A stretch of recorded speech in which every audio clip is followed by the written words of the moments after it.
Cristina, Jorge Fonseca, Rui Vieira, Nuno Delgado, a delegação toda esteve. E olha aqui, Skvortov, atleta muito experiente, já com uma medalha no Mundial na Rússia em 2014, em Chelyabinsk, contra Zayat, atleta do Iémen, uma liga um pouco mais abaixo. Vamos ver. O Skvortov vai começar logo a cristalizar com os pés. Diogo, agora é para parar com isso, tens a comidinha ali. Tens ali a comidinha, sim, que eu já tinha dito. Tens a comidinha ali à tua espera. Vá, senta lá, depois a seguir vais aí outra vez. Vai por...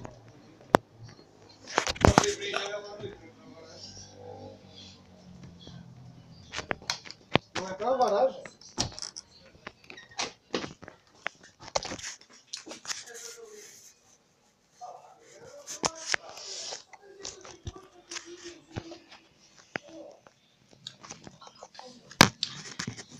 Estou em casa da minha avó.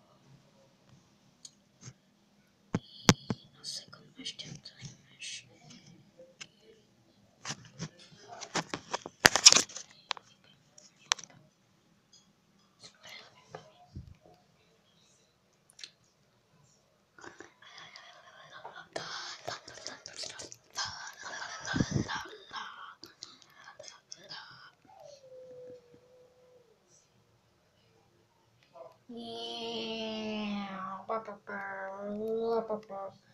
Ali o outro João ali dentro. Eu. Daqui é muito maluco eu sou. Isto é uma coisa.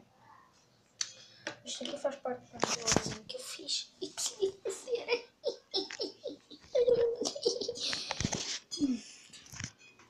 2 minutos no record.